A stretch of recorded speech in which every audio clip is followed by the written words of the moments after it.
का वनवास महागाथा। भागचित चित्रकूट से दंडकारण्य, चित्रकूट में अनजाने संकेत। चित्रकूट में राम, सीता और लक्ष्मण के जीवन में शांति थी। नदियां मधुर गान करती थी, पर्वत स्तंभ समान खड़े थे और वन के पशुओं में अद्भुत प्रेम था। लेकिन धीरे धीरे राम को आभास होने लगा कि उनका यहाँ रहना पृथ्वी के धर्म मार्ग के अनुरूप नहीं है। उन्हें कहीं दूर किसी गहन जंगल में जाना है, जहाँ एक बड़ा उद्देश्य उनकी प्रतीक्षा कर रहा है।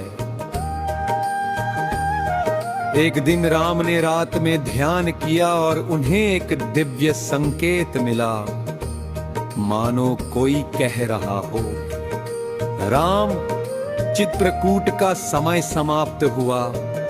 अब दंडकारण्य में तुम्हारा कर्तव्य तुम्हें बुला रहा है। सुबह उन्होंने सीता और लक्ष्मण को यह संकेत बताया। तीनों ने चित्रकूट को प्रणाम किया और यात्रा आगे बढ़ी।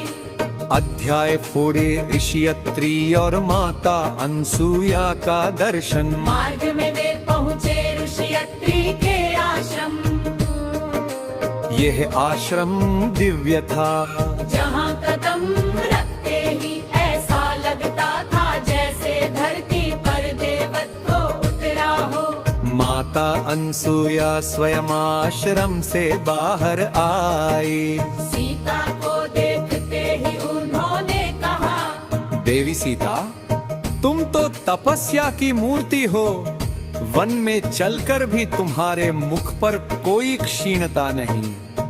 माता अनसुया ने सीता को उपदेश दिए, पत्नी धर्म, नारी शक्ति, संयम और पवित्रता के।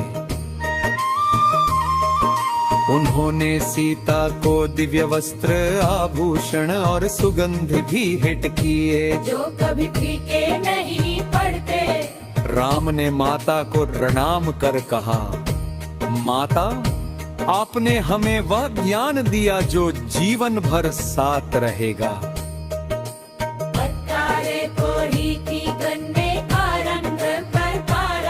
समय बीता गया और मार्ग उन्हें दंडकारण्य की ओर ले गया। जंगल घना था, वृक्ष आकाश को चूमते थे और सूर्य की किरणें मुश्किल से भीतर पहुंचती थी। हवा में एक विचित्र गंध थी, मानो अंधकार का भी कोई आकार हो। लक्ष्मण ने बाण चढ़ाते हुए कहा, भैया, यह वन चित्रकूट जैसा शांत नहीं। यहाँ हर ओर राक्षसों की गंध है।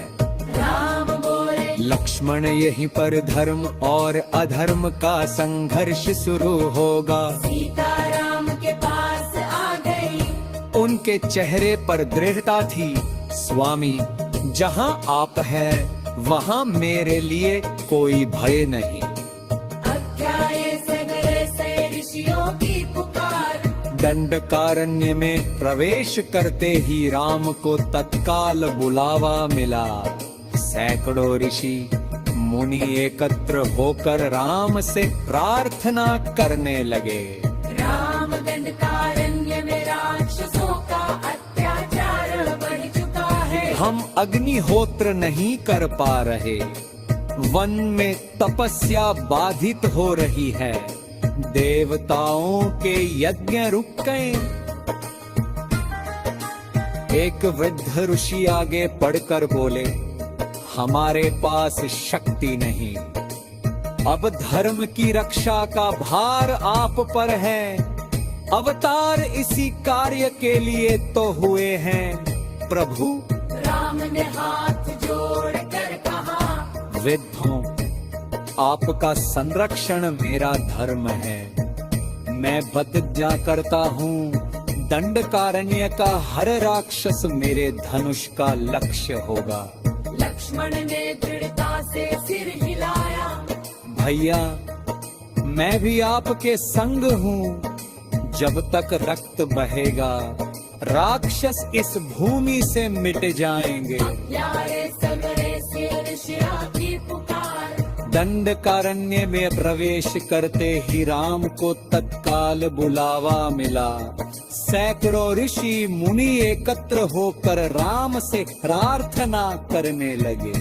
राम दंडकारण्य में राक्षसों का अत्याचार बढ़ चुका है। हम अग्निहोत्र नहीं कर पा रहे, वन में तपस्या बाधित हो रही है, देवताओं के यज्ञ रुक गए हैं। एक वृद्ध ऋषि आगे बढ़कर बोले, हमारे पास शक्ति नहीं, अब धर्म की रक्षा का भार आप पर है। अवतार इसी कार्य के लिए तो हुए हैं प्रभु। राम ने हाथ जोड़कर कहा, गद्धों, आपका संरक्षण मेरा धर्म है। मैं प्रतिज्ञा करता हूँ, दंडकारण्य का हर राक्षस मेरे धनुष का लक्ष्य होगा। लक्ष्मण ने दृढ़ता से सिर हिलाया, भैया, मैं भी आपके संग हूँ। जब तक रक्त बहेगा राक्षस इस भूमि से मिट जाएंगे। अक्काए सधे से ऋषियों की पुकार, अक्खाए साधे शलाल्ग थे, ये अधिक क्रूर, अधिक रक्त पिपासु और उटिल बुद्धि वाले थे। वन के चारों ओर कंकाल बिखरे थे, पेड़ों पर सूखे रक्त के चिन्ह, आश्रमों के टूटे अवशेष और हर ओर भय की गंध थी। राम ने कहा, यही वह भूमि है जहां हमें धर्म सैनिक बनना होगा। अध्याय परितेश, खरदूषण के दूतों से मुठभेड़। एक दिन तीनों नदी के किनारे बैठे थे जब अचानक उन पर राक्षसों का एक दल टूट पड़ा। उनके शरीर काले थे, आंखें लाल और हाथों में क्रूर हथियार। लक्ष्मण तुरंत आगे बढ़े। भैया, इन्हें मैं रोकता हूँ। उन्होंने एक ही झटके में 4 राक्षसों को धराशायी कर दिया। राम ने कुछ बाण चलाए जिनकी गर्जना ने पूरा वन हिला दिया। राक्षस चीखते हुए भागे, वे खरदूषण के दूत थे, वे संदेश देने आए थे। वन में जो भी प्रवेश करेगा उसका वध होगा।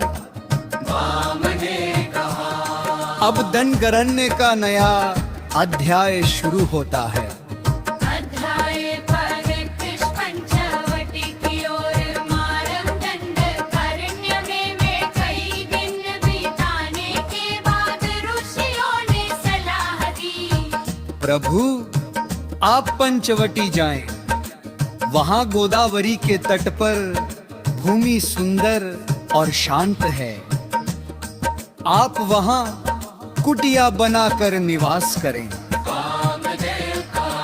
राम ने ऋषियों की सलाह स्वीकार की। सीता प्रसन्न हुए। पंचवटी नाम ही कितना सुंदर है। लक्ष्मण बोले, स्वर्ग से भी सुंदर स्थान है वो, और रणनीतिक दृष्टि से भी उत्तम है। यदि राक्षस वहां आए तो हम उन्हें आसानी से परास्त कर सकेंगे। अठाए सहन कहाई है सच्चाई कार गमन, पंचवटी पनजर में से पहले एक दिन उन्हें एक विशाल पंखों वाला पक्षी दिखाई दिया। लक्ष्मण ने धनुष उठाया। भैया, यह क्या है? राक्षस रूपी पक्षी। राम ने कहा, नहीं लक्ष्मण, यह दिव्य आभा वाला जीव है। वह पक्षी पास आया और प्रणाम किया।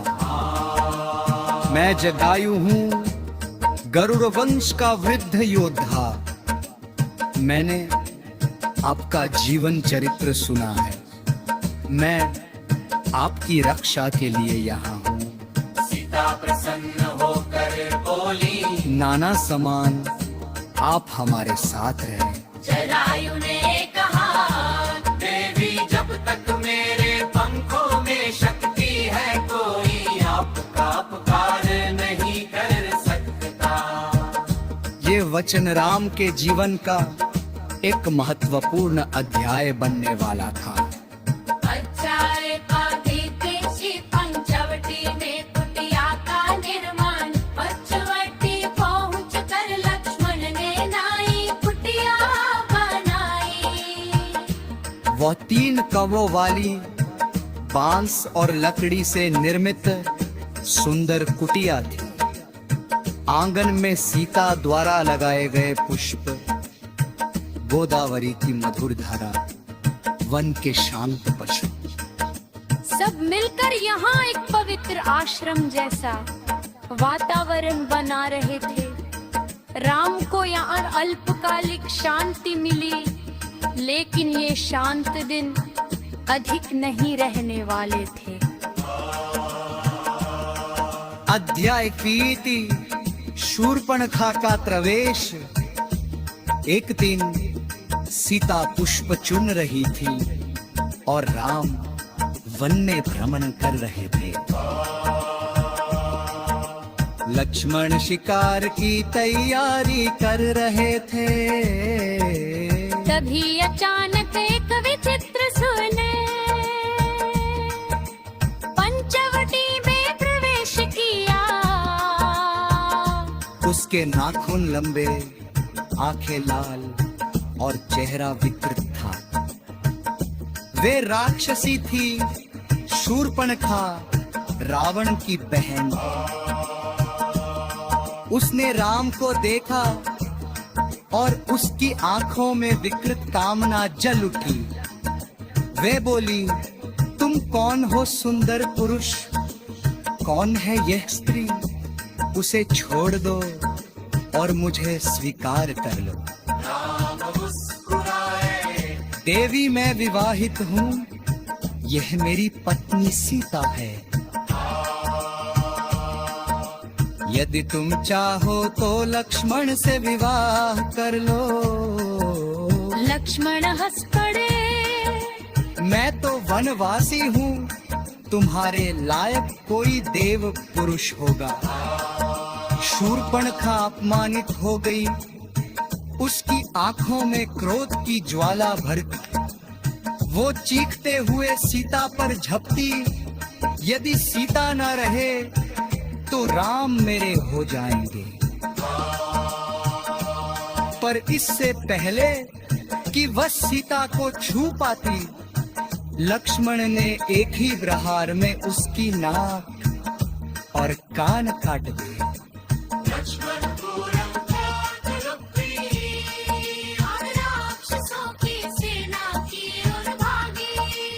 युद्ध का बिगुल बज चुका